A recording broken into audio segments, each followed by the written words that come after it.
Bienvenidos a Crianza de la A a la Z, el espacio donde mientras transformamos vidas y construimos futuro, encontrarás herramientas, reflexiones y aprendizajes sobre la crianza basados en la experiencia y el enfoque pedagógico del Montessori.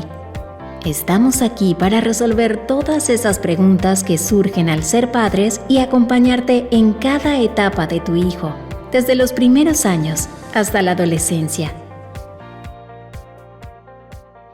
Cordial saludo, mi querida comunidad Montessori. Hoy estamos lanzando una iniciativa para comunicarnos con ustedes en temas que sabemos que son del interés de todos. Hemos generado un video podcast que se denomina Crianza de la A a la Z. Y adivinen qué, hoy es nuestro primer capítulo. Tenemos para el día de hoy un invitado súper especial. Tenemos al doctor Juan Fernando Gómez Ramírez, quien está muy cercanamente vinculado a nuestro colegio. Juan Fernando es médico, pediatra y puericultor, ¿correcto, Juan? Sí. Es profesor titular de pediatría de la Universidad de Antioquia, aquí en Medellín. Es expresidente de la Sociedad Colombiana de Pediatría. Es director del programa y de la revista Crianza y Salud, de la cual vamos a hablar un poquito más adelante, también de la Sociedad Colombiana de Pediatría, editor y coautor de libros, El niño sano, Puericultura, el arte de la crianza en los nuevos tiempos, Fundamentos de Pediatría y Pediatría Ambulatoria, conferencista nacional e internacional y además ha sido galardonado con la distinción Cátedra Laboris por la Universidad de Monterrey en México en septiembre de 2024. Juan Fernando, bienvenido a este espacio. Muchas gracias por compartir con nosotros. Adriana, muchísimas gracias por esta invitación, que de verdad me honra porque viene de una institución que apreciamos muchísimo en el medio educativo de nuestra ciudad y de nuestro país. Juan, hoy vamos a abordar unos temas que son del interés de cualquier padre de familia, y no me refiero solamente a los padres de familia del Colegio Montessori, sino a cualquiera que esté en esta hermosa etapa de criar a sus hijos. Y quiero empezar con una pregunta, Juan, del siguiente tenor. Desde la física cuántica nos han dicho que presente, pasado y futuro todo ocurre al tiempo. Pero los padres de familia, los docentes, las familias siempre hablamos de los nuevos tiempos para criar a nuestros hijos. ¿Cómo podríamos definir esos nuevos tiempos, Juan Fernando? Sí, me parece muy interesante que podamos ubicarnos desde el punto de vista histórico y cultural en una época que se ha dado en llamar la posmodernidad.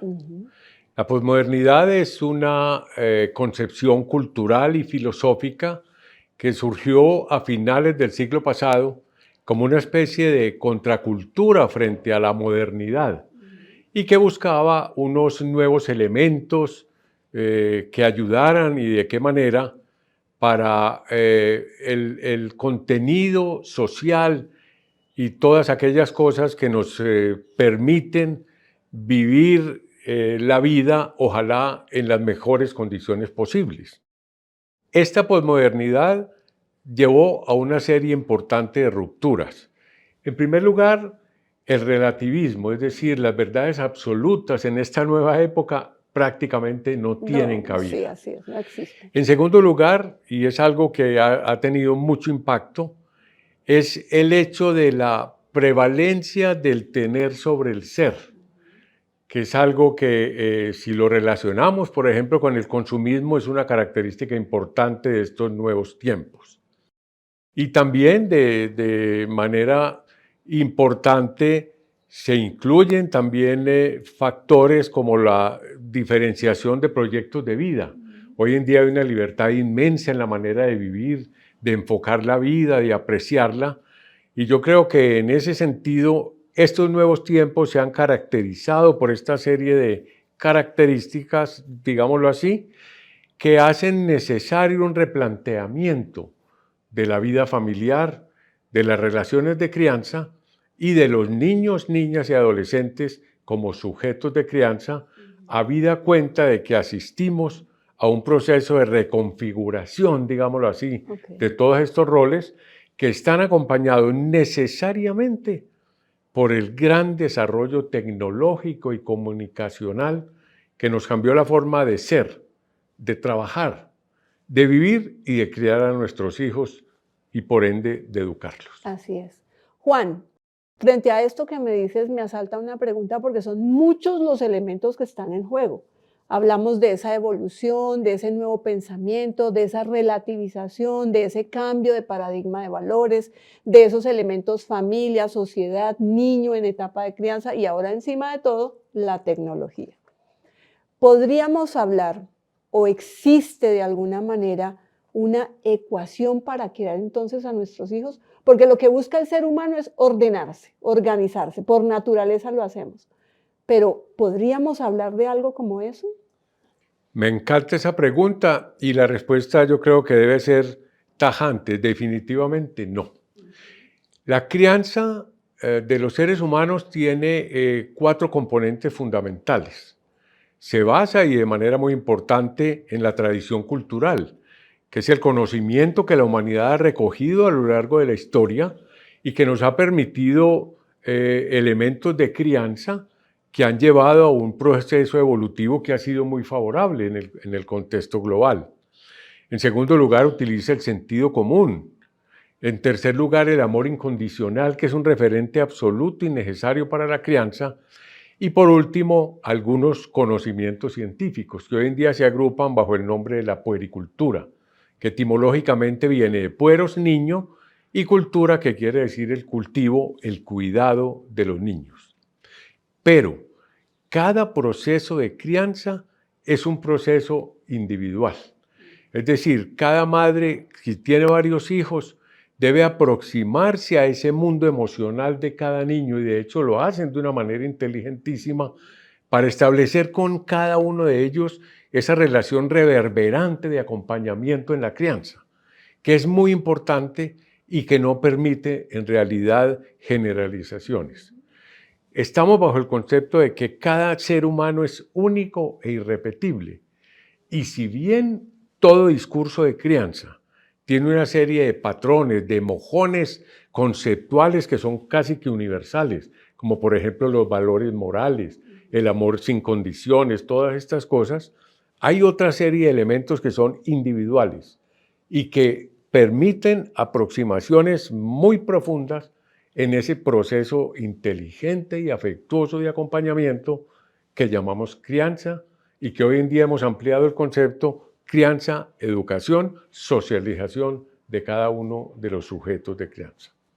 Antes de ahondar en ese último concepto que nos das, Juan Fernando, me gustaría preguntarte, nos hablas de que todo proceso de crianza obedece en parte a la cultura y a la historia que conlleva esa mamá, que es la que esencialmente se dedica a la crianza, aunque hoy en día los papás también se involucran de manera muy fuerte.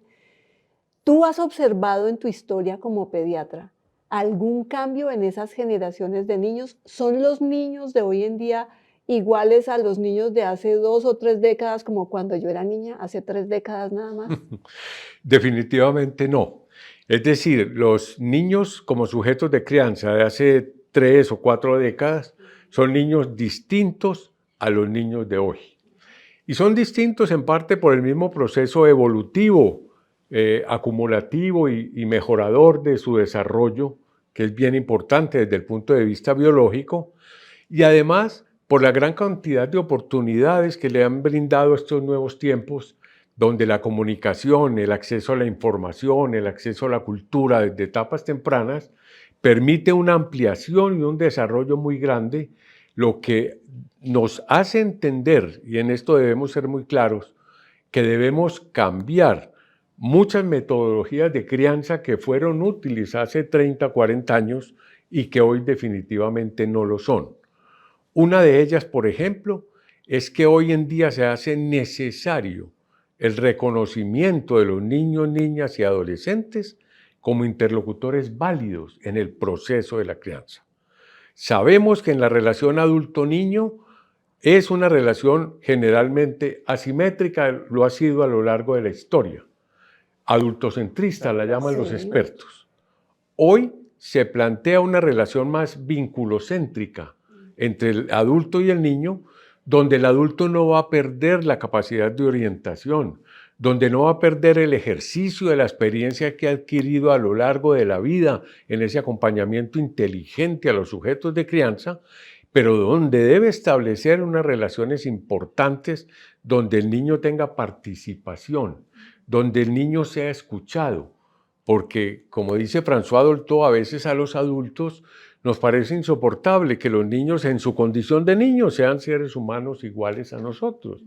Entonces, si bien entendemos que en la crianza se necesita el acompañamiento, porque los seres humanos nacemos muy maduros, y eso es un tema bien interesante, ese acompañamiento debe ser un acompañamiento participante, dialógico, donde se reconozca la interlocución válida y donde se establezca esa relación de que hablábamos ahora, para que el acompañamiento permita ese camino hacia la autonomía, que es el destino final de la crianza. Hacia allá va la crianza de los seres humanos y ese acompañamiento lo permite y lo promueve, si se hace de una manera inteligente. Muy bien. Juan Fernando, aquí me gustaría que ampliáramos un poquito esa descripción del rol del adulto que cría. Y no me refiero solamente a los padres, porque hoy en día hay abuelos, hay tíos, hay familia, son muchos los que se involucran en ese proceso de crianza. No necesariamente tienen un criterio homogéneo para algunas pautas. Pero el rol del adulto que cría, ¿cuál debería ser para afianzar a estos chicos en sus procesos de crecimiento y aprendizaje y sobre todo de adaptación, de socialización, como tú lo mencionaste hace un momento, a ese ambiente en el que viven? Sí, tu afirmación es muy válida en el sentido de que los cambios que han ocurrido en la sociedad, por ejemplo, la incorporación de la mujer a la vida profesional y al trabajo, absolutamente justa por lo demás, ha llevado a unos cambios importantes en la dinámica familiar donde entran muchos otros actores. Es lo que llamamos nosotros los cuidadores, que llamamos también adultos significativos, algunos autores lo llaman, y donde los educadores, por ejemplo, tienen una importancia fundamental. En el contexto del discurso de la crianza, es importante llegar a unos acuerdos fundamentales dentro del proyecto que se tenga de crianza con los hijos y garantizar que sean los padres quienes orienten ese proceso. Por ejemplo, hemos visto que los abuelos están de regreso en la crianza. Que hoy en día, cuando el padre y la madre trabajan, alguien debe acompañar a los niños y los abuelos son excelentes elementos donde el afecto, donde el amor, donde todo va a estar presente. Pero es necesario que en ese contexto del discurso acompañante de la crianza haya una especie de corpus, digámoslo así, ideológico que permita una orientación clara y precisa.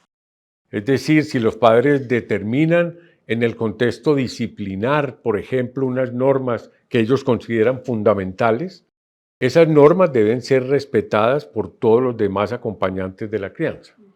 Y por ello es importante que se tenga ese contexto, porque en la crianza muchas cosas son producto de la repetición constante, de la idea persistente.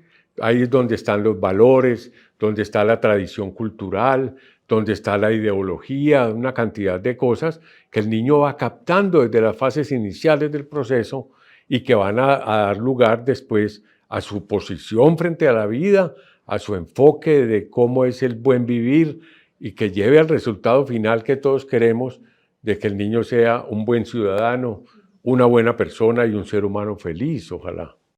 Juan, dentro de las cosas que tú has escrito, de artículos que hemos tenido en nuestras manos, hablas de un concepto que se llama perplejidad parental. ¿A qué te refieres con eso?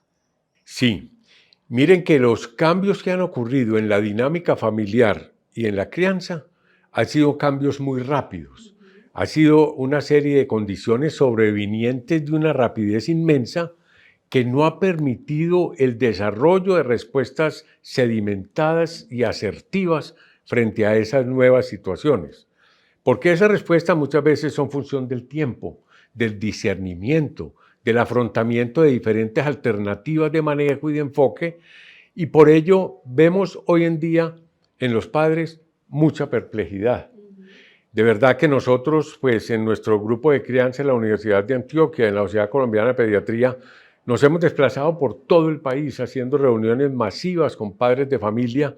Entre otras cosas, se garantizan auditorios llenos. Todo el mundo quiere saber de crianza. Porque hay una cosa bien interesante, puede ser algo anecdótica, pero nuestros abuelos criaban con una tranquilidad absoluta. Ellos criaban con la tradición cultural y el sentido común y el amor.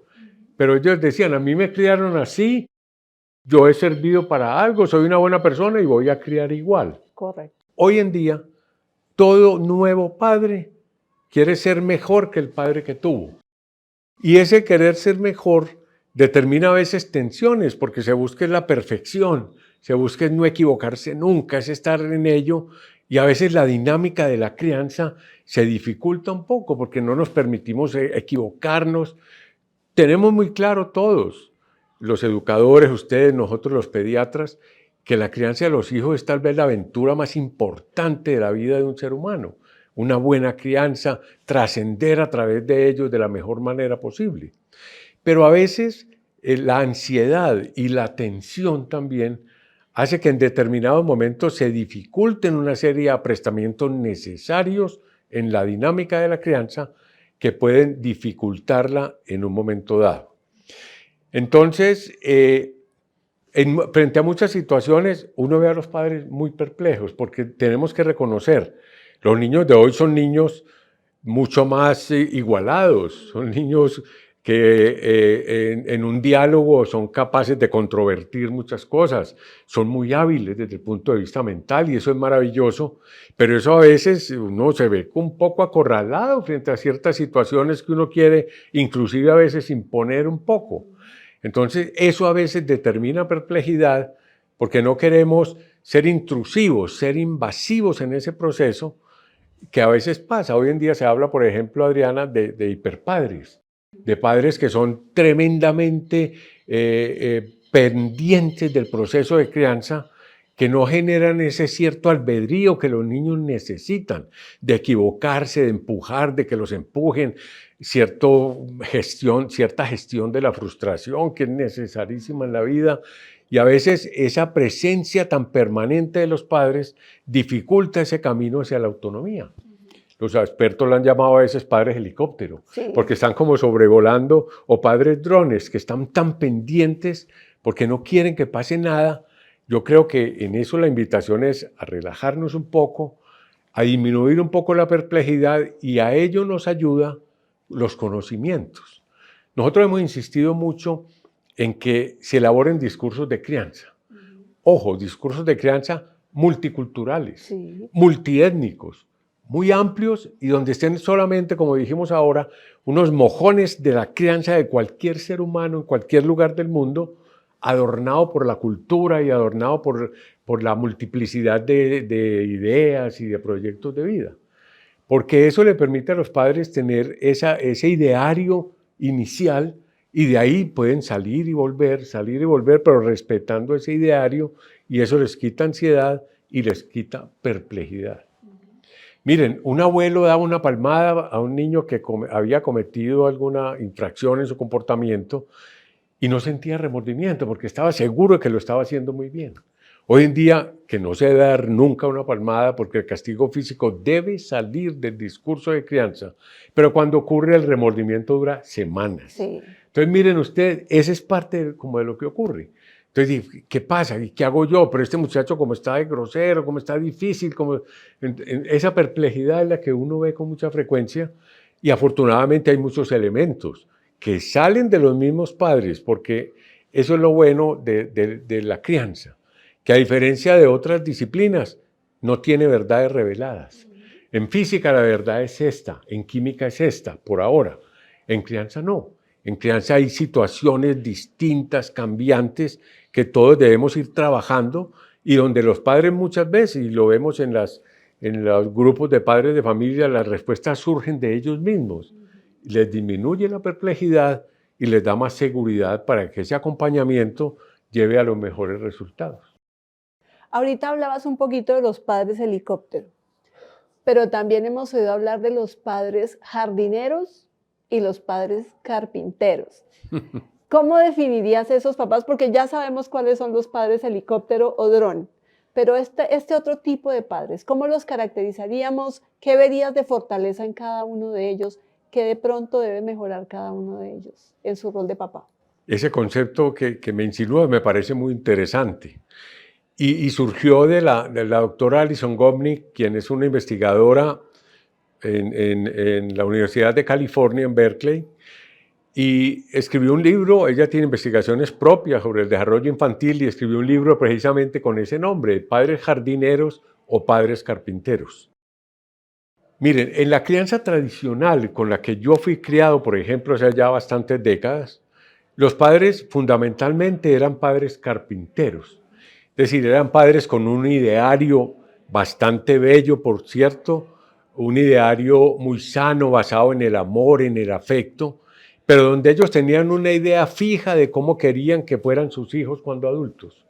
Entonces era un proyecto que tenía un fin preestablecido y donde muchas veces se desconocía lo que era el bagaje que el niño traía como ser que irrumpe en el momento en que nace, que tiene actitudes propias, aptitudes propias, que la hacen de él un ser totalmente distinto. Y entonces la educación y la crianza se fundamentaba como lo hace un escultor, que toma un elemento pétreo grande y empieza a pulirlo, y el resultado final era esa obra de arte que en ese concepto del padre carpintero era aquel niño que él se había formado en su ideario, una buena persona también, un niño solidario, justo, etc. Pero desconocía muchas veces la naturaleza propia de cada uno de los niños. El concepto fundamental de los padres jardineros es que tiene en cuenta al niño en toda su naturaleza, y el jardinero lo que hace es abonar el terreno donde el niño está, quitar las malezas y las cosas, y si se está torciendo la planta le pone una varita para que vaya por buen camino, y está presente ahí, pero dejando surgir, dejando florecer esa naturaleza que cada niño trae. Entonces el padre jardinero, si ve que el niño tiene aptitudes inmensas para ciertos artes y oficios, los va a trabajar desde tempranamente, porque los descubre y los promueve. Y no tiene esa idea preestablecida que mi hijo tiene que ser doctor, como decía antes, tiene que ser ingeniero, sacerdote, futbolista. Abogado, en fin. Exactamente. El que fuera el negocio familiar. Exactamente. O muchas veces las frustraciones que el mismo padre tenía. Yo no logré ser futbolista, pero mi hijo lo va a hacer. Hoy en el concepto de padre jardinero se respeta la naturaleza propia. Estamos ahí con esa presencia necesaria y posible, quitamos las cosas y permitimos ese surgimiento abonado con nuestra experiencia y sobre todo con nuestro amor incondicional. Ese concepto ha revolucionado la crianza.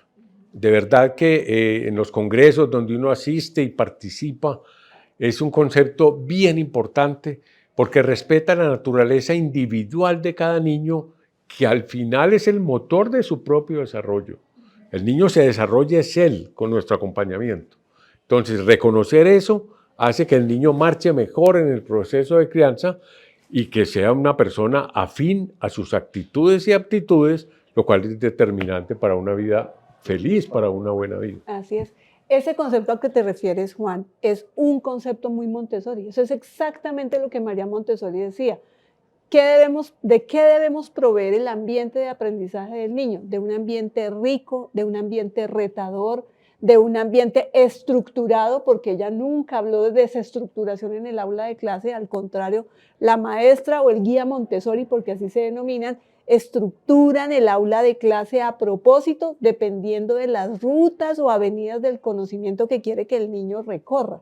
Entonces, fíjate que ese es un concepto muy, muy parecido a lo que María Montessori nos señalaba dentro de la pedagogía. El niño crece solo, el niño aprende solo por su contacto con los otros, consigo mismo, porque se está identificando y conociéndose a sí mismo, pero además a partir de la cultura que lo rodea.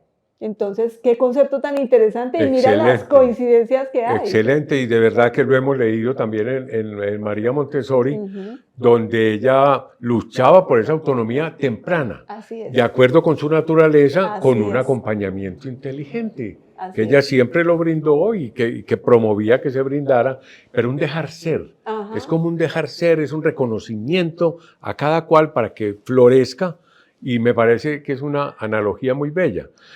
Un autor decía que esto del padre jardinero es como una pieza de jazz, donde se intervienen muchos instrumentos, pero puede haber variaciones de cada autor. Sí, En cambio, el padre carpintero es como una sinfonía, que es bellísima, pero rígida de manera absoluta. así es. Hoy en día nos inclinamos más por la pieza de jazz y disfrutamos la sinfonía solamente. Muy bien.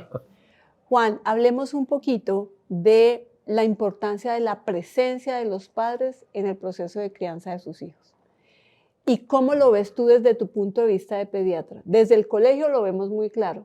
Dedíquenle tiempo a sus hijos, no necesariamente en torno al ambiente escolar o a las tareas que puede dejar el colegio, los proyectos, sino dedíquenle espacio para conocerlo, para dialogar con él, para saber cómo está, cómo se siente. Es estar ahí. Desde tu punto de vista como pediatra, ¿qué podríamos recomendarle a los padres de familia para ese espacio de presencia parental? Importantísimo, de las cosas que no han cambiado en esta etapa de tantos cambios, es el concepto de la presencia presente de los padres en el acompañamiento a la crianza. Tenemos muy claro que los inmensos cambios de la dinámica familiar, por cuestiones predominantemente laborales, totalmente necesarias en el mundo de hoy, han llevado a que sea un poco más difícil el concepto de presencia presente. Pero estamos convencidos que si la pareja es creativa en cuanto a la disposición de sus tiempos, puede perfectamente tener unos episodios de presencia presente que van a impregnar, y de qué manera, el vivir, el sentir y el pensar de los niños. Miren, en la crianza es fundamental la presencia, porque en la crianza el ejemplo arrastra. Los niños ven lo que los padres hacen, dialogan con los padres, los sienten como faros, como guías en todo momento, y eso es algo que no se puede reemplazar con facilidad y prácticamente de manera absoluta nunca. Hoy se insiste, porque a veces hay frases que surgen y dicen, no, lo importante no es la cantidad de tiempo, sino la calidad. Debo decirles que los expertos dicen, debe ser tiempo de calidad en buena cantidad. La calidad no reemplaza la cantidad. Es como un efecto como de ósmosis, de cercanía, que es fundamental. Hoy en día se habla de 3 tipos de presencias. La presencia presente, que es la que nosotros invocamos como necesaria en la crianza. Y que si el padre hoy está trabajando y la madre se puede venir más temprano o sumaron unas horas extras que habían trabajado, todo esto y pueden estar presentes, maravilloso.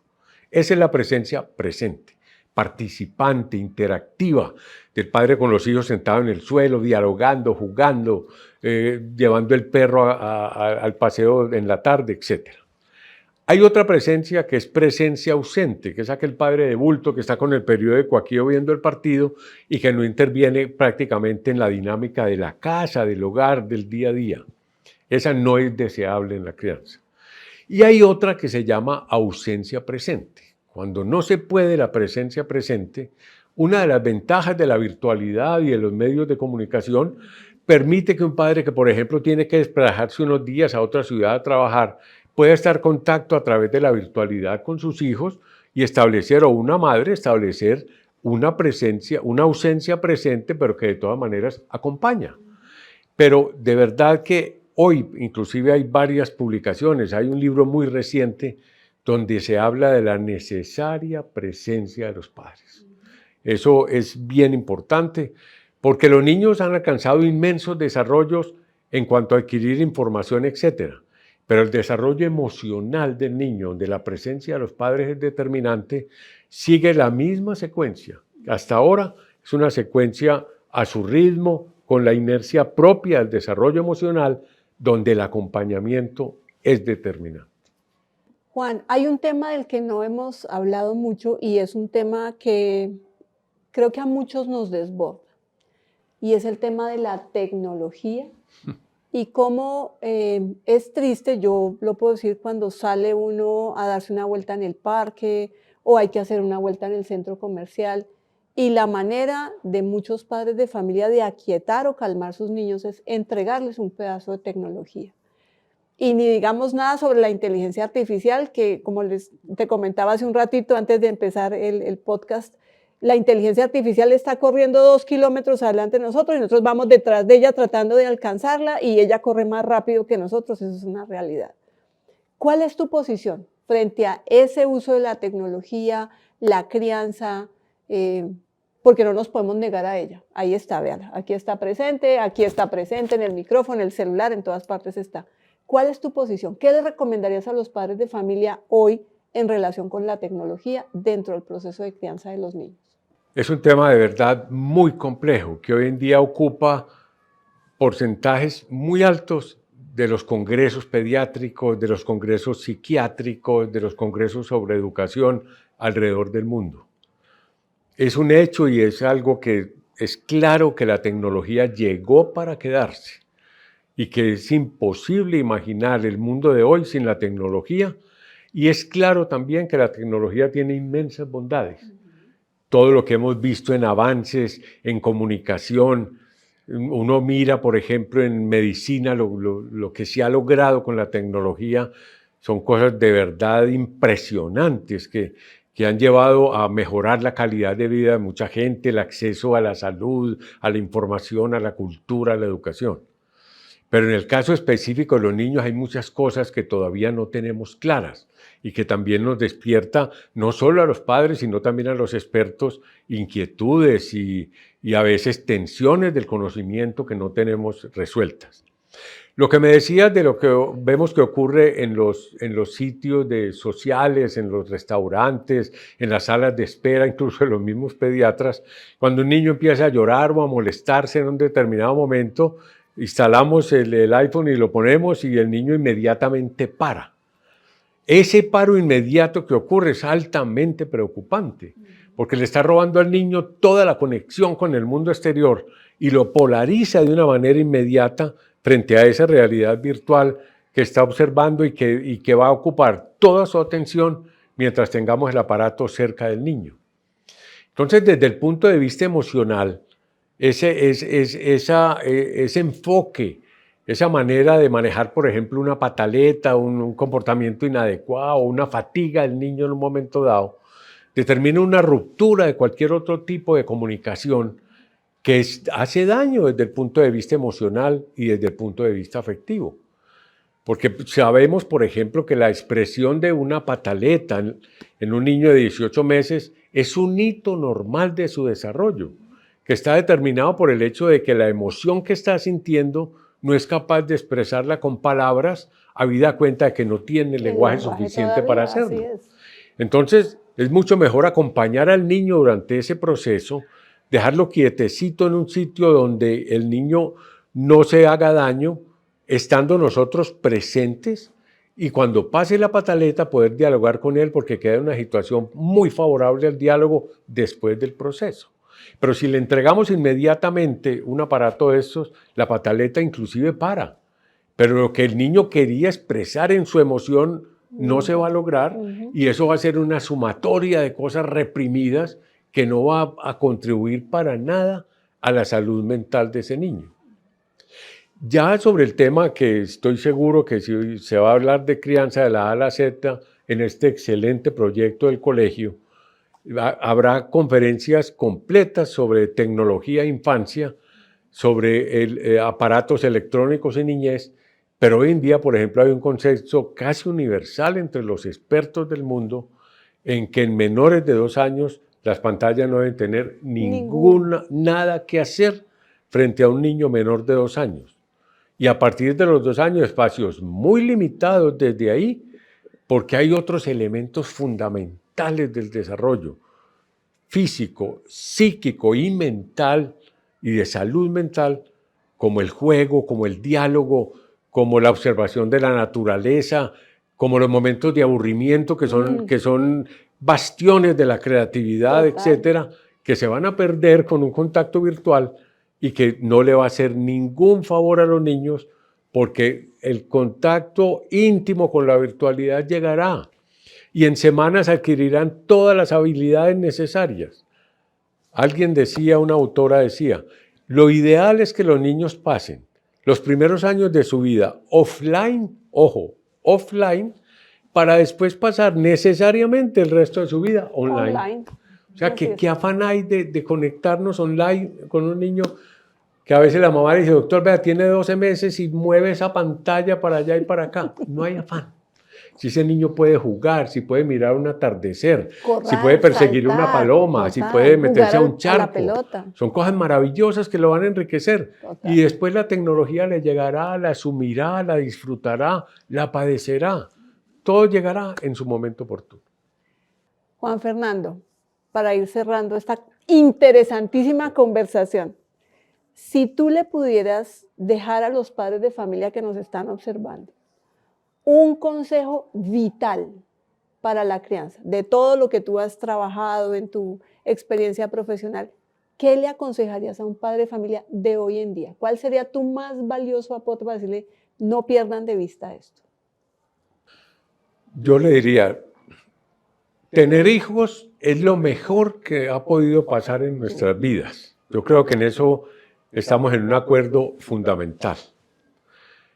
El proceso de crianza, si reunimos los elementos de que hemos hablado, si tenemos en cuenta lo que es la tradición cultural, si ejercemos el sentido común que permite resolver el 80% de las situaciones cotidianas de la crianza, si el amor sin condiciones está presente, que los padres de hoy adoran a sus hijos, es un amor inmenso, siempre está ahí.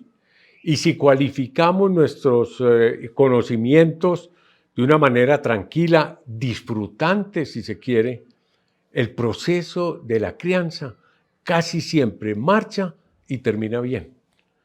De verdad que la presencia presente, el ejemplo que arrastra en el comportamiento de los niños, el ejemplo de los padres.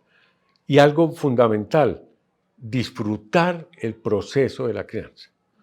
No debemos tomar la crianza como algo vicariante, como algo que llevamos ahí llenos de ilusiones, pero también de miedos, de temores y de cosas. No. Uno debe tener los hijos si está dispuesto a disfrutar con ellos la vida y a buscar en su compañía la felicidad. Yo creo que hay estudios muy interesantes, hay algunos de la Universidad de Nueva York muy trascendentes a muchos años, donde se demuestra que los errores que todos cometemos en la crianza como padres, en un contexto amoroso y todo lo de la familia, no tienen una trascendencia fundamental, a no ser que sean errores ya de maltratos y de abusos. Pero el grito que alguna vez se nos salió, cierto comportamiento que pasó, en un contexto global de vivencias amorosas, acompañantes, de vivencias maravillosas, eso se va alejando del proceso. Y miren ustedes, sus recuerdos de crianza y los míos son casi siempre recuerdos amables, de agradecimiento, de bondad hacia nuestros padres, que es lo que nos va a acompañar el resto de la vida. Disfrutemos la presencia de los hijos, disfrutemos la crianza, estemos ahí, formémonos un poquito, ojalá en canales institucionales. Nosotros insistimos mucho desde la pediatría, busquemos los canales institucionales, aquellos de las sociedades científicas, de los institutos de familia de los diferentes países. Son cosas que ya se han sedimentado, que están claras, porque hoy en día, ustedes lo saben muy bien, el tsunami informativo que estamos afrontando y que nos abruma y nos deja perplejos, a veces nos hace perder claridad y discernimiento frente a la empresa más importante de nuestra vida, que es la crianza de nuestros hijos. O sea que positivos, yo creo que ustedes son excelentes padres, esto va a marchar bien, disfrutemos en el camino y todo va a estar bien. Juan, de esa última recomendación que haces, tengo aquí en mis manos la revista Crianza y Salud, Acompaña a tu familia, de la Sociedad Colombiana de Pediatría. Háblanos un poquito de ella, cómo podemos llegar a la revista, dónde la encontramos, porque el tema, por ejemplo, de esta que pusiste en mis manos es consejos de psicólogos, cómo ayudar a los niños a lidiar con la ira y la frustración. súper importante. Cuéntanos cómo podemos acceder a la revista. Sí, esta publicación y otras que también hemos realizado en nuestra Universidad de Antioquia están basadas fundamentalmente en el hecho de que la información y el conocimiento lo deben tener son los padres de familia, allá en el hogar, que es donde la vida ocurre, donde la vida acontece. Es decir, los determinantes básicos de la salud física y mental de los niños están en los hogares, en las casas y en las instituciones educativas. Por ello, el conocimiento debe salir de las universidades y de los estratos académicos a los estratos poblacionales. Y así nació, por ejemplo, esta revista que hemos llamado Crianza y Salud, que lleva 23 años de publicación continua. Es una publicación de una periodicidad trimestral que tiene su edición electrónica, su parte virtual, y a la cual se pueden suscribir perfectamente en la Sociedad Colombiana de Pediatría. Lo que buscan estas revistas es los temas básicos de la crianza, ponerlos en lenguaje no médico ni psicológico, sino un lenguaje para cualquier persona, para un profesional de otra área, para alguien que tenga algo común, ser padre de familia o ser un educador. Entonces se analizan lo que llamamos nosotros tensiones del conocimiento. Por ejemplo, hay un artículo sobre el hijo único. ¿Qué caracteriza al hijo único? ¿Qué elementos de crianza son favorables para un hijo único? El hijo único, ¿cómo debe afrontar las situaciones usuales en la cotidianidad? Si se siente solo o no se siente solo. ¿Qué es el amigo imaginario? Toda esta cantidad de cosas que nos permiten ampliar el conocimiento, que sumado a la tradición cultural y al sentido común nos da una serie de elementos para acompañar disfrutantes el proceso de la crianza. Hay mucha publicación en internet muy seria. La Academia Americana de Pediatría tiene unas publicaciones excelentes. Nuestra Sociedad Colombiana de Pediatría tiene unos portales de crianza. El grupo chileno es maravilloso, el grupo argentino La Sociedad de Pediatría Española también tiene unas maravillosa. España tiene una gran puericultura. O sea que esos son los portales institucionales que nosotros recomendamos, porque hay influencers por toda parte, y si bien casi todos tenemos algo que decir en crianza, y yo lo reconozco porque yo escucho a las madres todos los días y me enseñan muchísimas cosas. Y es más, me enseñan mucho los niños. Ojo, los niños nos enseñan a los adultos. Pero sí es importante que ese conocimiento masivo se cualifique. Y ahí es donde las instituciones académicas tienen su lugar. Esta es una revista institucional porque representa el sentir de los pediatras colombianos alrededor de la crianza. Muy bien. La página web, por si la quieren consultar, es www.crianzaesalud.com.co. Ahí la pueden encontrar. Juan Fernando, ha sido un absoluto placer tenerte con nosotros hoy en nuestro Colegio Montessori. Sé que no va a ser la última conversación que vamos a tener contigo porque hay muchísimos temas que quisiéramos conversar contigo. De pronto dedicar un capítulo posterior ya a la adolescencia, que esa es otra etapa que Ave María, si nos hace sudar a algunos. Yo ya tuve 2 adolescentes, así que sé de qué hablo, pero también es una de las épocas más lindas de la vida de nuestros hijos. Muy significativa, importante también en la crianza de ese adulto futuro. Juan, no tengo sino palabras de agradecimiento. Me he sentido muy cómodo, muy contento, me he sentido muy bien en este diálogo, porque yo creo que puede ser de utilidad para nuestros queridos padres de familia y porque representa algo de lo que siempre hemos invocado, que el conocimiento debe compartirse, que todos debemos aprender de todos, como ha sido en esta mañana escuchándote a ti también, Adriana. Juan, muchas gracias. Siempre bienvenido a tu Colegio Montessori y para todos ustedes, muchas gracias por su atención y los esperamos en el siguiente capítulo. Sigue escuchando Crianza de la A a la Z para descubrir ideas, estrategias y aprendizajes que nos invitan a detenernos, reflexionar y aprender sobre la crianza, con temas que inspiran y herramientas que fortalecen el vínculo con nuestros hijos, porque cada conversación es una oportunidad para transformar vidas. Compártelo con otros padres y sigamos creciendo juntos. Nos escuchamos en el próximo episodio de Crianza de la A a la Z.